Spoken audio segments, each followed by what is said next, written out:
Thank you so much for sticking with us. We continue with this morning show. This is still Good Morning Kenya. My name is Aguko. Now, today, let's talk about the Day of the African Child. In this particular conversation, we are commemorating children who were killed during the Soweto uprising, and this is in regards to the apartheid regime where we saw many children killed. And today we are talking about the Day of the African Child. And remember, it is celebrated annually on the 16th of June every year. And as a country, we do not forget to mention this. Now today, even as we talk about the Day of the African Child, there are so many ways that we can tackle this. This morning, we want to tackle one particular area of this conversation, and we want to talk about the place where we fall as a nation when it comes to children's rights in the digital space. How can we safeguard our children in the digital environment? And to help us in this conversation, to my far right, I am with Ibrahim Alubala. He is the technical advisor for the Save the Children. Karibu sana. Thank you very much. And next to me, I'm with Kennedy Owino, Senior Children Officer at the NCCS, that is the National Council for Children's Services. Karibu sana. Thank you very much. And ladies and gentlemen, we value your feedback. Be part of this conversation from wherever you're watching us from. The hashtag, as always, is Good Morning Kenya. My handle is at Aguko. Now, first things first, let me start with you, Kennedy. We're talking about the Day of the African Child. Why is it important for us to have this conversation from where you sit? Thank you very much, Ram. The Day of the African Child is a day that is commemorated on the 16th of June each and every year.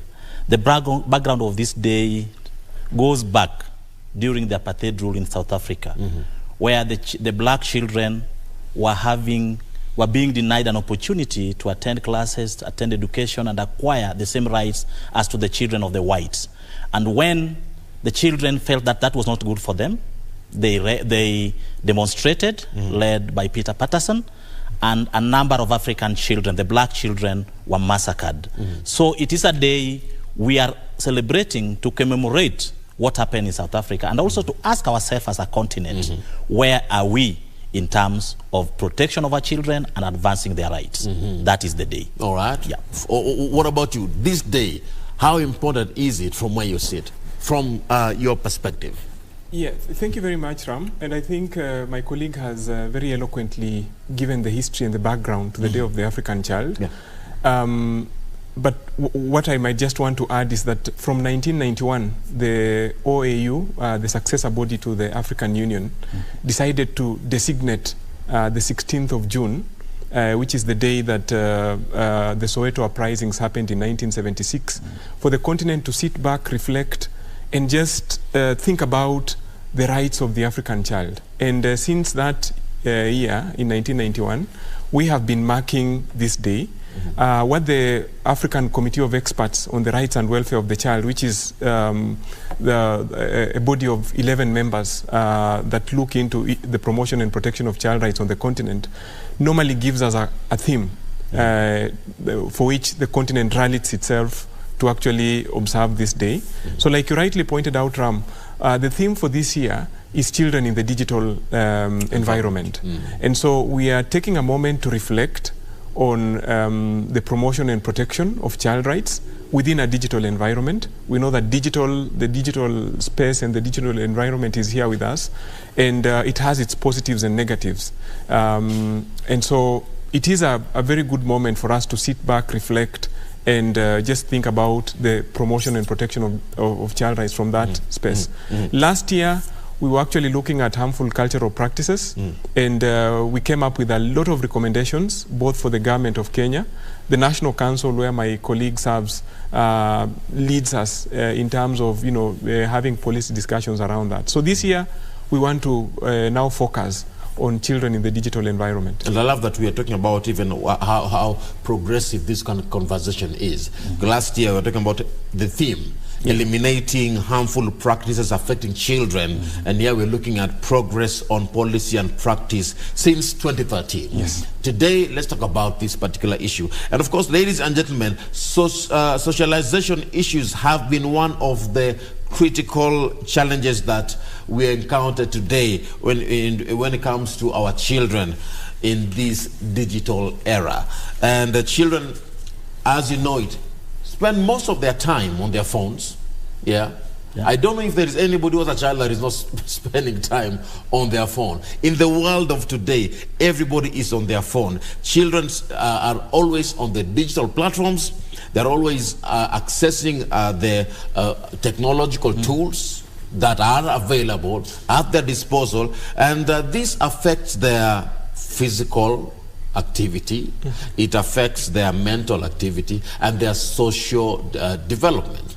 Now, and this still comes to you, how can you enforce an environment where children have the ability to be confident or find confidence in an adult, to be confident to speak to an adult when they need support in an era where everyone is on their phone? Thank you, Ram. What I want to say is that quite a good population of our children are interacting with phones in the digital economy. Not only phones, even computers, even laptops.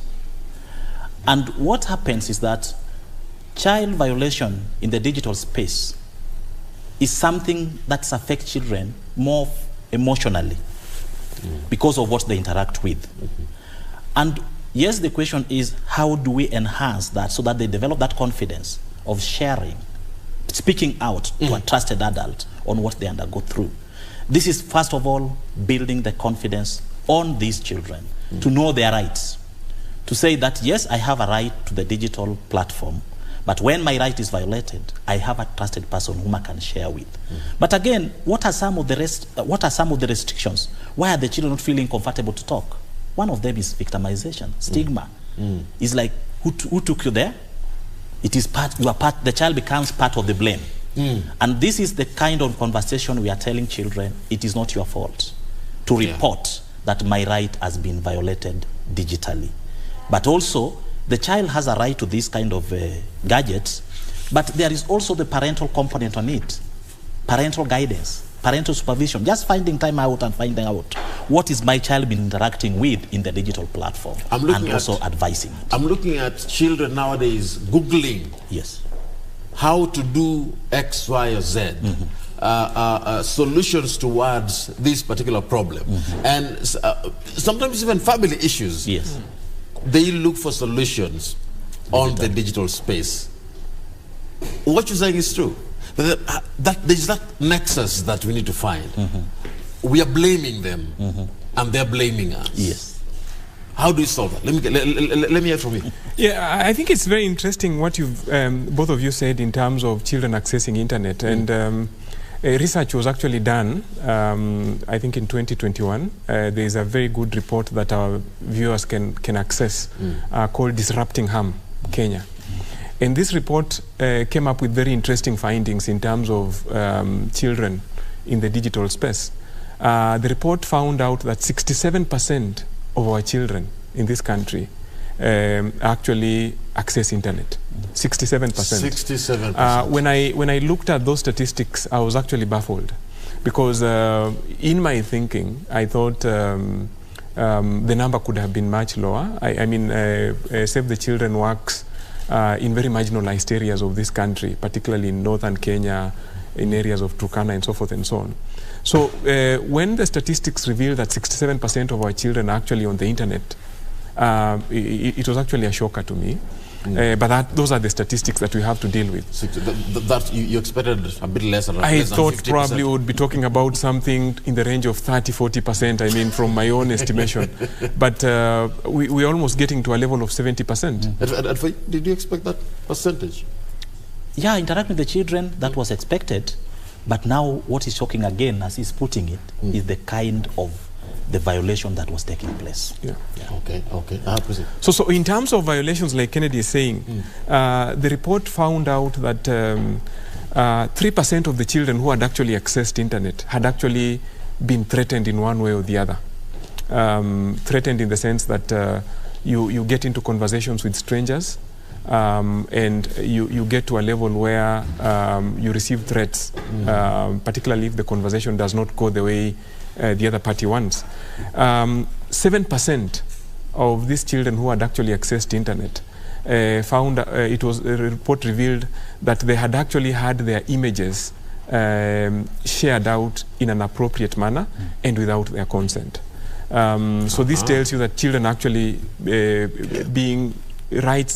child rights violations actually happening within that space. 7% again of these children had actually been offered money by strangers on the internet. So as you sit there with your phone, Ram, and a child who is your child or a child who is under your care would probably be, typing away something, and you're probably just imagining that they are on cartoons or whatever. Exactly. And they're actually talking to someone who you do not know. And this person, 3% of them, is actually sharing their inappropriate images elsewhere. 7% is actually offering them cash, and you do not know what that would result to. And we've had instances where children have actually been lured by strangers whom they met virtually. And it's now becoming a problem. We have seen that with adults. Actually, a situation where someone is, lured by a stranger. So you can imagine how much of a threat that is to a child. And so these are the kind of violations that are happening in the digital space. And that's why we are taking a moment to reflect and now begin having a detailed conversation on how this protection can happen. We need to understand one particular point here. Not everyone is who they say they are, especially online. Yes. Let's talk to different stakeholders here. And this conversation is going to be so expansive here. We will talk about caregivers, parents, children themselves, and so many people will be involved in this conversation. But let me start with this online user. Is it okay to share photos of my children online? It is their birthday. It is an event that I am celebrating with them. We're talking about children. You mentioned children's rights. Yeah. You mentioned their photos are shared online. Are you saying it is not safe for me to take a picture of my baby or my child and share it on a particular social media platform? Allow me to say that as a parent, there is nothing wrong by sharing that. But the question we are asking, what is the intention? When you are celebrating the birthday of your daughter and then you decide to share those pics. Because that takes us back to the question of where do these online abusers access these children from? You see, you are already exposing the identity of this child. They already know that this is Ram's daughter. And leave alone from even the aspect of the online abuse. Even somebody who just wants to physically track this child. Maybe they have a beef with you. They already know they can track this child.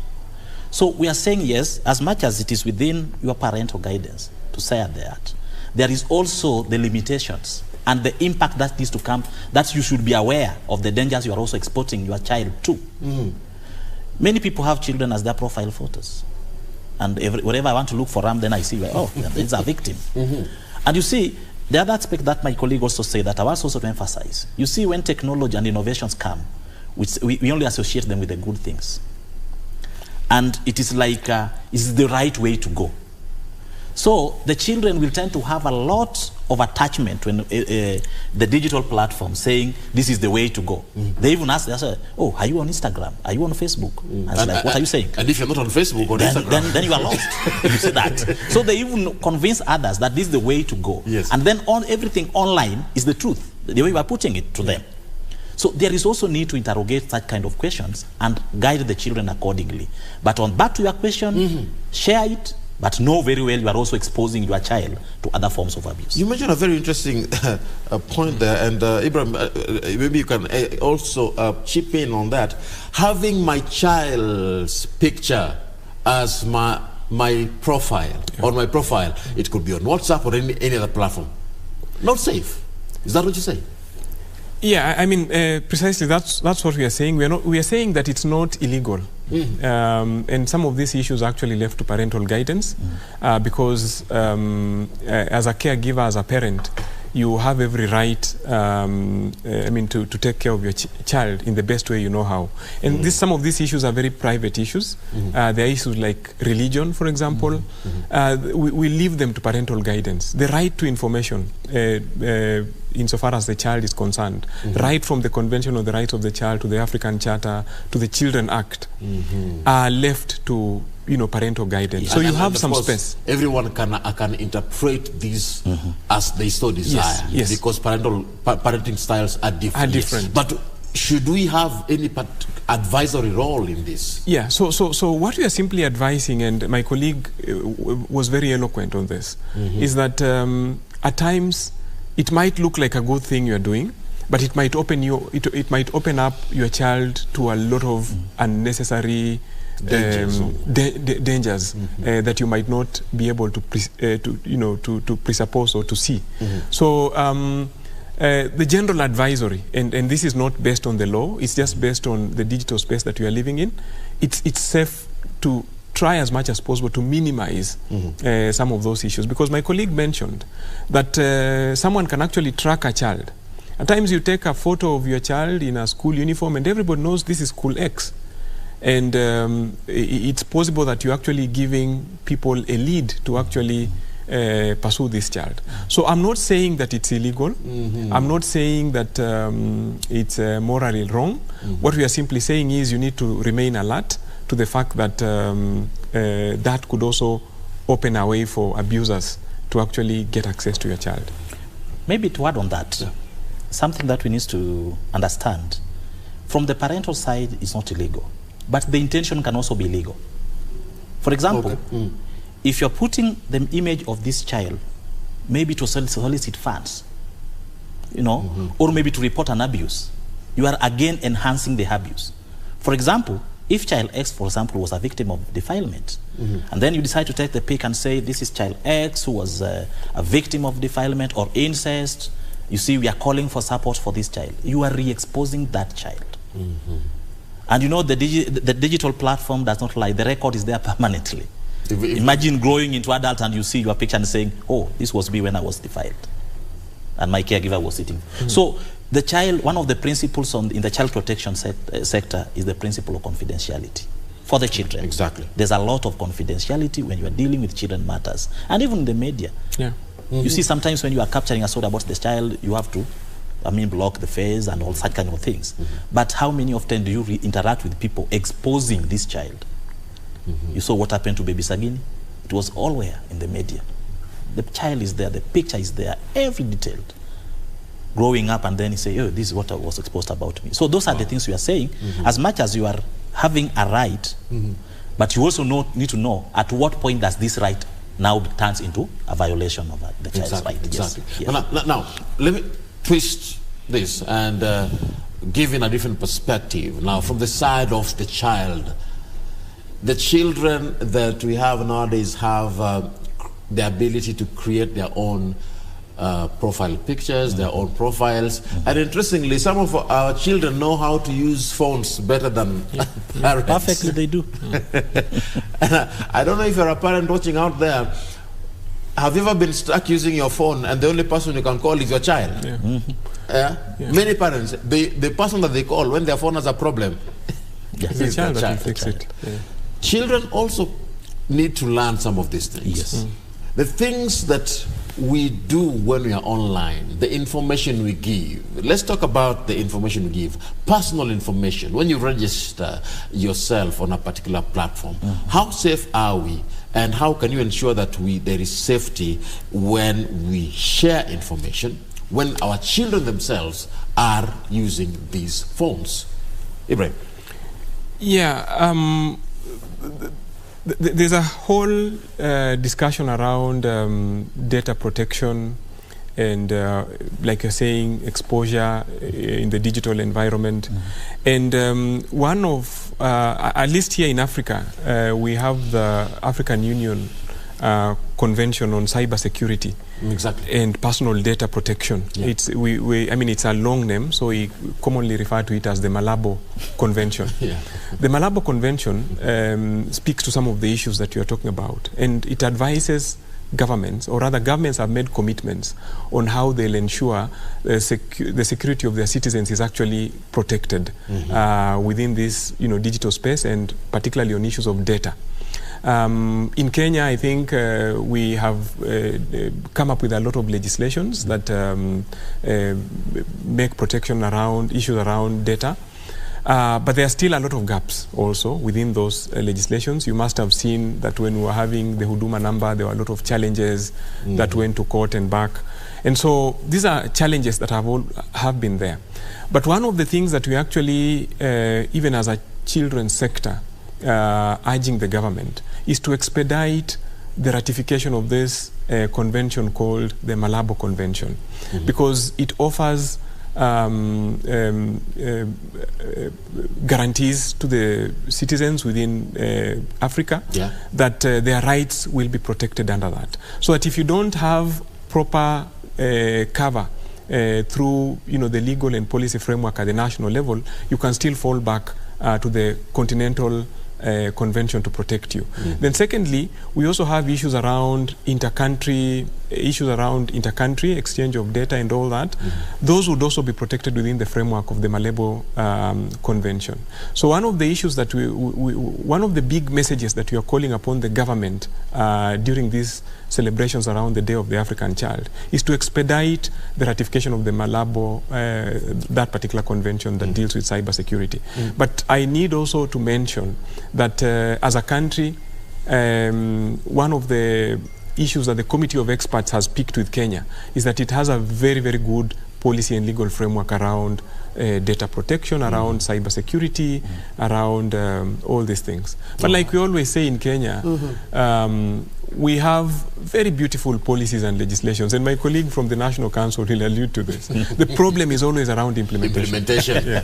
I saw you finishing that sentence before I finished it. Yeah. It's always implementation. From as a council, how far are we as a country when it comes to the conversations on data protection and safety?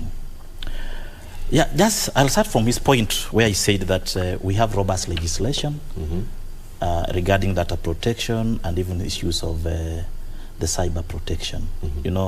I think we are one of the first countries to have the Computer Misuse and Data Protection Crimes Act. And it reminds me of the conversation that we had last year. The theme for the Day of the African Child last year was all about policies. Yes, policies.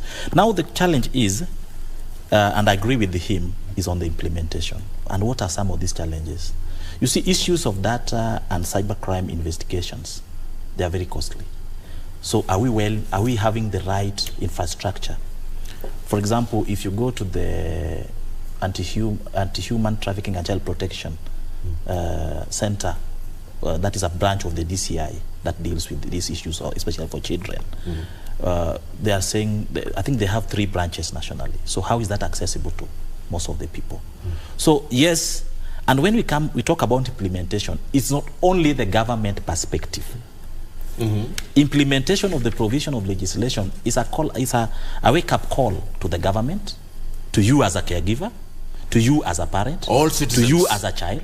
So we all have a responsibility, because even the child himself, are we training them on how to interact with the digital platform responsibly? Are we? That is the question. And when we are saying are we, it is the government, you as a parent, you as a caregiver, you as a teacher interacting with that child on daily basis. You see, that is where the conversation needs to start from. So it is our responsibility, me and you, to start training on the children on how to interact with this digital platform responsibly. You are right, and also you knowing the avenues of reporting, because from the research is saying they're disrupting the abuse, online abuse. One of the reasons was that even most of the caregivers do not know the reporting platforms. They are not aware of this. In fact, to them, one of the respondents said, what harm is that for my child to have an access to my phone and use it? They didn't know that there is also a form of online abuse. And to them, online abuse is not physical abuse. So what's the problem my child just sharing her nudes? I mean, the abuse was not physical on her. So this is the kind of conversation and direction we are saying. It's a multisectoral approach. It's a wake-up call for each and every partner so that we implement the provisions of this legislation. Exactly. But the government should take the lead, and it's taking the lead. It is taking the lead. Yes. And one thing that I know is we've made great strides in this conversation of data protection in the country. And we are talking about a digital era. Remember, we are talking about how we can use technology to advance our own policies as a nation. But then, do we have awareness on how data is used? Do we have training? Do we have modules that are there to help caregivers and online users on how to use digital platforms? Do we have them? Yes. Yeah, at a global level, what you are raising is very pertinent and it's very interesting because the Committee on the Rights of the Child at the global level in 2019, they began doing a research around children in the digital environment. And they came up with a general comment. A general comment is normally an advisory note to governments on how they can deal with, challenging issues of the day. And in 2021, the general comment that was issued by the Committee on the Rights of the Child was the child rights in a digital environment. Actually, in Africa, we are simply tapping from what the international community did in 2021. Now, when they were developing this general comment, they consulted about 30 countries, and Kenya was among the countries that was consulted. Obviously, whenever the international community discussions happen in that space, you know that Kenya would be among them. Yeah. And especially on digital. On digital. If you have to come to Africa, obviously, the usual suspects would be there. Kenya would be on the list. Nigeria would be there. South Africa would be there. I mean, so I don't know if that's a good thing or it's both a good and a bad thing. But what struck me from that general comment, and particularly the advisory documents that were prepared in 2019 March, was a statement from a Kenyan child. And the Kenyan child is quoted as having said, he was a 15-year-old boy. Of course, the identity is not known. We just know that the child was from Kenya. And he said, our parents don't know the extent to which, I'm just paraphrasing, the extent to which we know about data. I mean about digital. And this child actually advised the Committee on the Rights of the Child to have awareness-raising sessions to caregivers. And what you just said a few minutes ago is actually true. That if I gave this phone to my 5-year-old son, he manipulates and gets into contents that I would have never known. Probably I only use it to send texts and receive calls. And maybe now that WhatsApp is becoming a big thing, I would probably once in a while get into WhatsApp and other social media platforms. But my son would, have a field day on the phone. He's only 5 years old. So this child was actually, the child from Kenya was actually saying that, they consulted about 800 children globally. And this child from Kenya was saying there is need to engage caregivers on, because the assumption is that we don't know much on digital, but the truth of the matter is we know so much. And the child only fell short of saying that we know more than our parents and caregivers know. And so there is need, as we engage children, to also engage caregivers on how they can promote and protect child rights in a digital environment. To add to that, yes, we have made a progress as a country. As a country, we are coming up with positive parenting manual. Positive parenting manual and policy, which we are going to use now to train parents on how to positively parent your child. And one of the components of that manual is is how to parent your children on the digital platform, on the use of the digital platform. You don't just leave them. Yes. It's very dangerous. It's very dangerous. Yeah, Yes. It's like giving someone a loaded gun. Yeah. They can. And sometimes some children are very naughty. You can just be in a public place and they come to you, assuming less. For example, yesterday, some of us were in church. A child comes to you and tells you, "Hey, all they're asking is for the phone." Yeah. And you're wondering. But you see, even to us as parents, we celebrate on how advanced our children are using our technology. Okay. And you say, hey, look at my daughter, she's only 6, but this girl is already becoming a guru in the digital platform. You are appreciating, yet also at some aspects, you don't ask yourself to what level has he been exposed to online abuse. There needs to be that level of knowledge that all parents need to have when it comes to digital awareness and being tech savvy. Some level of knowledge needs to be there. And I want us to tackle that particular area here after this short commercial break. But one particular area that intrigues me even more is that sometimes these things happen under our noses. We do not understand the definition of online abuse. And when it happens, well, we deny it. Not my child. It can't happen to my child. And we share this content outside there, not knowing that we're actually harming. We're destroying more than building. All right, let's take a break and then we'll be back after this. Remember, we are talking about the Day of the African Child. It is coming up on the 16th of this month. And in Kenya, we are going to be celebrating this at Busia County. It shall be celebrated at Busia. We'll tackle that also. But not only that, but also the launch that is taking place on the 9th of June this year. It is going to be at Garissa County. All right, so let's take a short break and then we'll be back after this. Remember, we are talking about the Day of the African Child. What are you doing to safeguard your child in this digital era? This is Good Morning Kenya. We'll be back in a bit.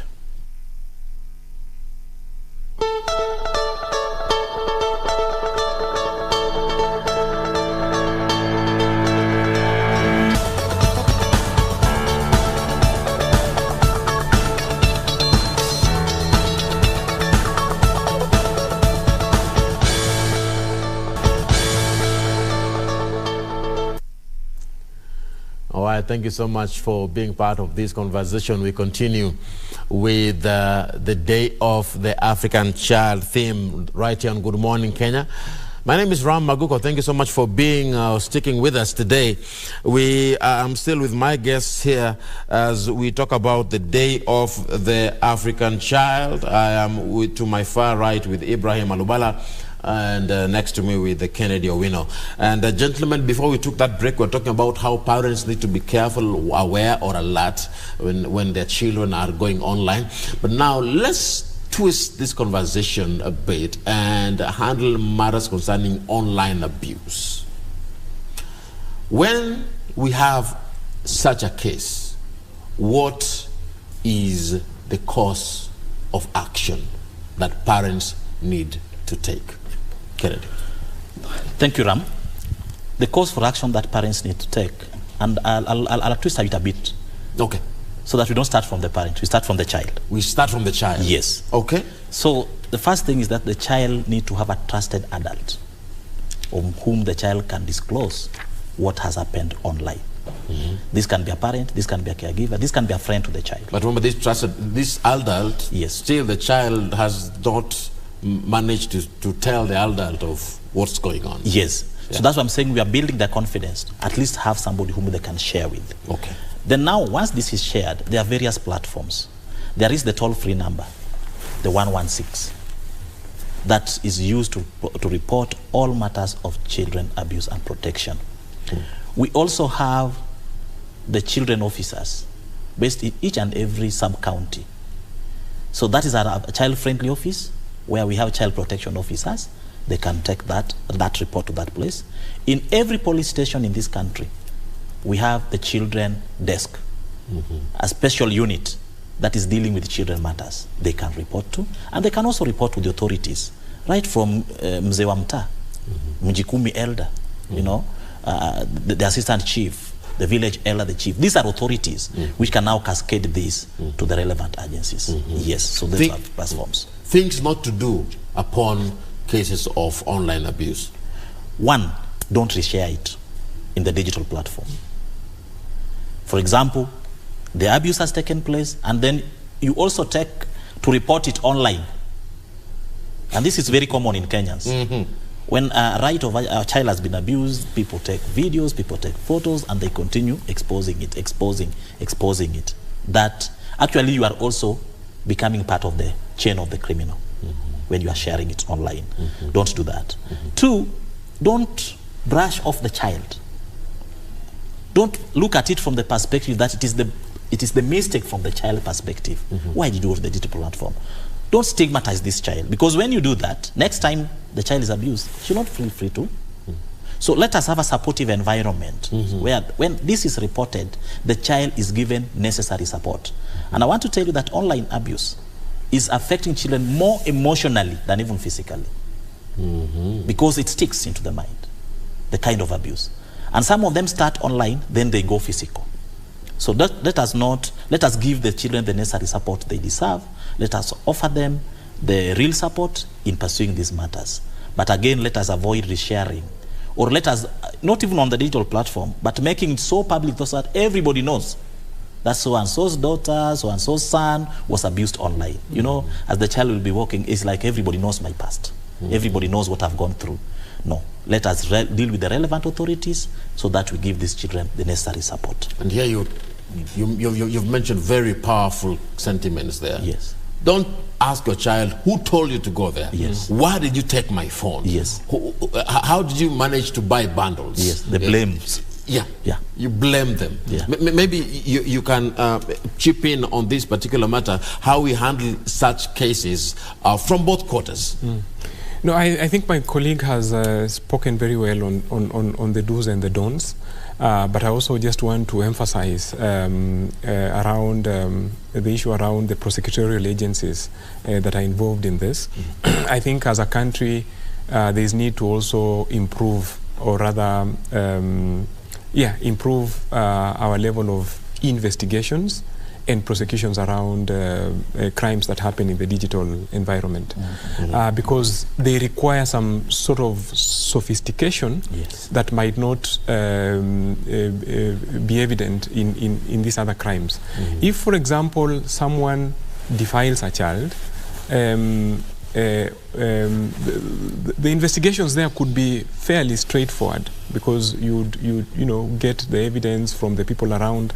But offenses that might happen in the digital environment require some bit of sophistication in terms of understanding how to interpret these gadgets, understanding, taking a track of what happened when the call logs and all that. So again, just a call to action that there is need for our investigating agencies to also up their game in that regard. My colleague did talk about the elaborate policy and legal environment that we have. We have a very robust legislation called the Misuse of Computers and Cyber Crimes Act. And we've seen quite a number of people being taken to court in respect to offenses therein. We have not seen a lot of offenses being taken to court that involve children. That then tells you that a lot of these offenses either are not being reported, or if they are being reported, the follow-through with the investigations is actually not up to date. So child cases take longer in court if reported, that is. Yes, but again, from where I sit, we haven't seen a lot of those cases ending up in court. I started by saying that the Disrupting Harm report told us that 7% of children have had one form of abuse or the other in the digital environment. Those are huge numbers, because Ram, you know that children constitute 50% of the entire population. And if we are talking about children within the digital environment, we are talking about anything close to between 15 to 20 million, around 15 million children. So if 7% of them have had issues of, issues that can actually constitute criminal offenses, then our courts should actually be teaming up with a lot of cases. But from where you sit, you and I, we haven't seen this number of cases out there. So what that then means is that either these cases are not being reported, which is a very real likelihood that your child gets abused online and it just goes quiet. Yeah. Or the few cases that are being reported, the follow through in terms of investigation, collection of evidence, preservation of that evidence might not be up to the required standard. Right. Because we don't see a lot of them ending up in court. What I've seen a lot in the Misuse of Computers and Cyber Crimes Act, a lot of these cases where people, they involve adults. I'm sure you saw a few cases last year where someone abused the other on SMS or on phone, or and they were actually arraigned in court, and they had to answer to charges under the legislation of computer crimes. I mean, that particular legislation around Misuse of Computers and Cyber Crimes Act. But we have not seen a lot of children cases. So from where I sit, I think there is a huge challenge around reporting and around investigations. All right. Now, but still, let's move to something else, because yes, in terms of law enforcement and the procedures, we still need to do something more to make things better. But it is important to note that the digital space is quite advantageous. Many of our children are going online, and some want to earn, many want to earn through the digital space. Now, how can we take advantage? How can the African child take advantage of the digital environment? Ken? Yes, I agree with you that there is a lot of positive things about the digital. But you see, the first question we need to answer before we even start, how can we take advantage? Are they equipped? Are they equipped? Yes. To positively use the digital platform. Okay. Are they equipped in terms of knowledge? Are they equipped in terms of skills to use that? Capacity building. So one thing is that, yes, we can tap into that if we invest more on capacity building of both the caregivers, the parents, and the children on how to positively use the digital platform. But I want to say supervised used. Supervised used? Yes.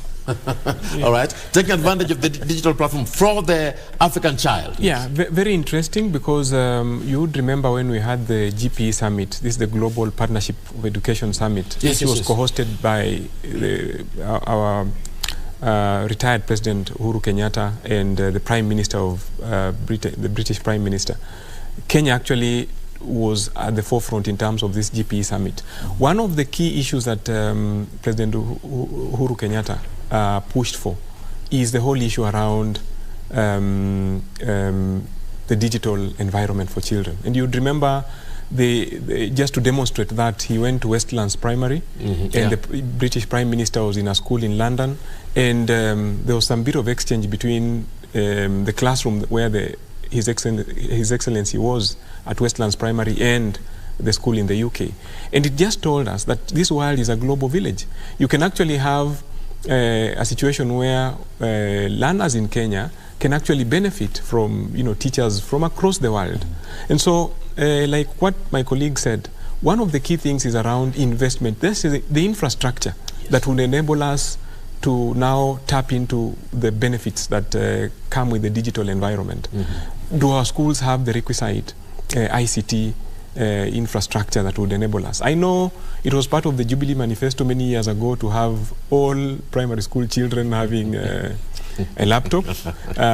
You are laughing, so I don't know what that means. But if we would have invested in that, that would then have been a very good thing. Number two, the teachers in these schools, do they have the capacity to actually impart that knowledge and use this digital infrastructure would be available?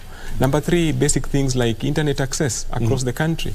Number four, the kind of protection that would then come. We spend a lot of time discussing around the negatives, but do we have that capacity to protect these children in the event that we get into that space? So these are some of the things that we are supposed to be looking at. But of course, I know the government of Kenya is very keen on some of these issues. We even have a draft ICT in education policy that is yet to be fully operationalized.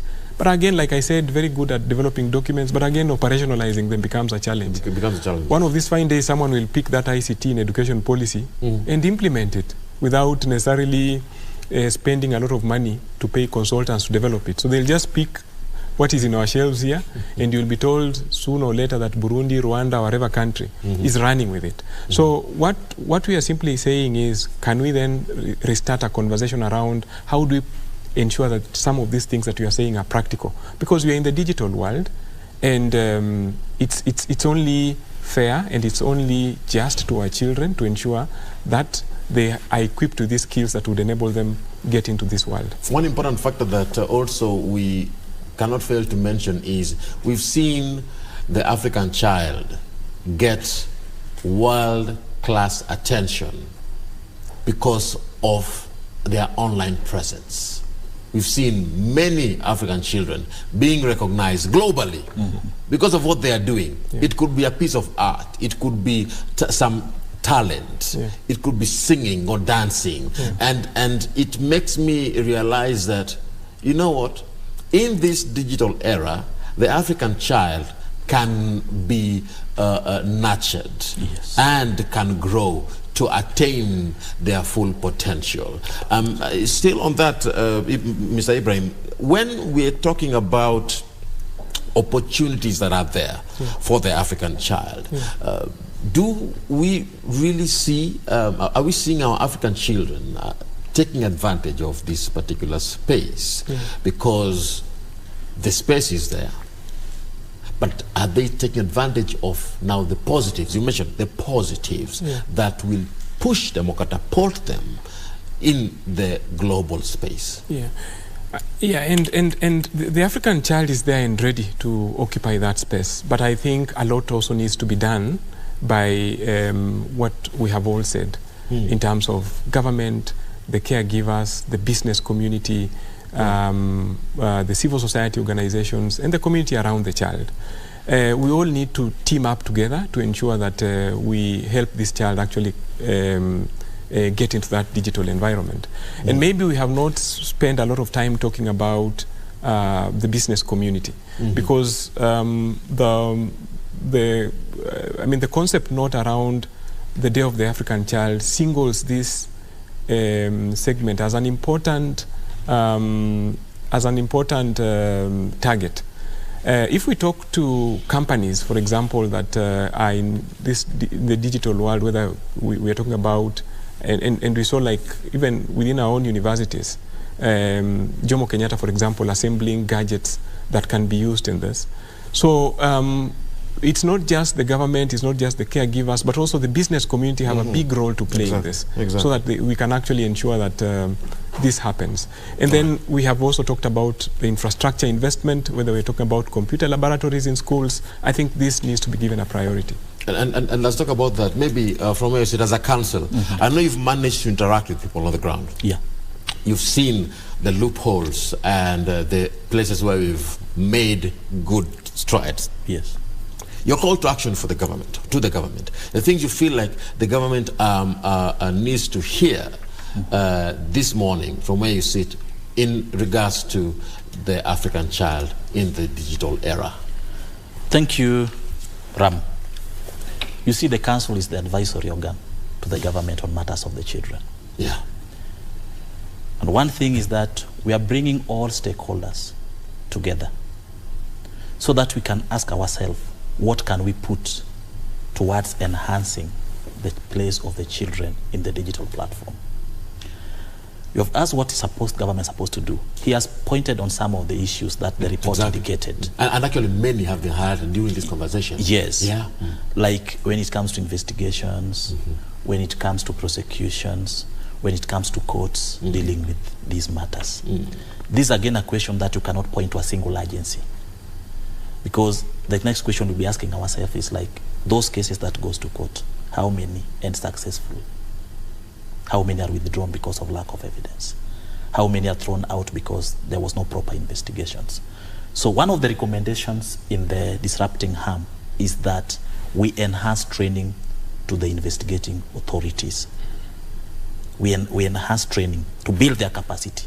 And also, because this is digital, you know, it calls for a lot of machinery in terms of the gadgets used in investigation. We also equip them with that.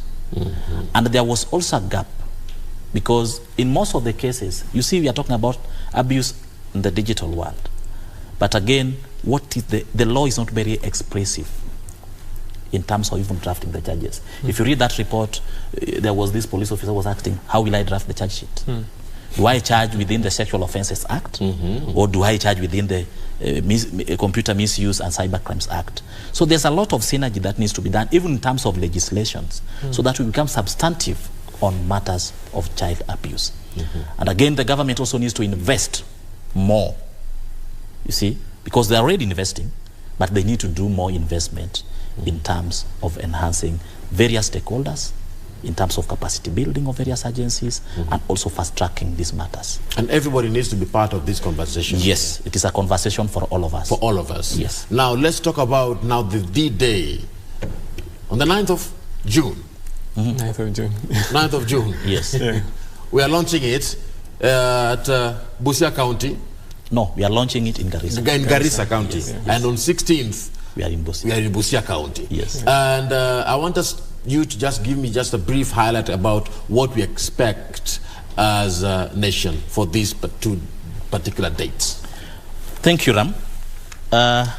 First of all, let me start by the aspect of why are we launching on 9th, and then we have the celebration on 16th, a week later. Yes. When we are launching, we are just saying that now all activities regarding the celebrations are ongoing. We are marking the official start. So what are some of the activities that we are going to have in between? We'll have children engaging the leadership. Yeah? Children themselves asking the government, asking the stakeholders in the children's sector what they have been doing to protect them in the digital platform, what they are doing to advance their rights and access in the digital platform, both positive, from the positive perspective, and also to also address the harm. So we are organizing for a webinar where children drawn from various counties across the world. You know, children have got their leadership. Yeah. We have the children assemblies at the counties level and also the national children assembly. So we have drawn membership from various children assemblies that will be having a stakeholders forum digitally to engage the prosecution, to engage the police, to engage the children's sector, to engage even the judiciary. I'm looking forward to these particular days. Welcome. Welcome. I hope you will travel to. I have to travel. And we have been doing this. Yeah. And this does not require a child from Turkana to travel to Garissa. They'll do it from wherever they are. We're actually planning over close to 2,000 children in Garissa. And we have made very elaborate plans for them to ensure that they actually celebrate this day and get to engage their government on this.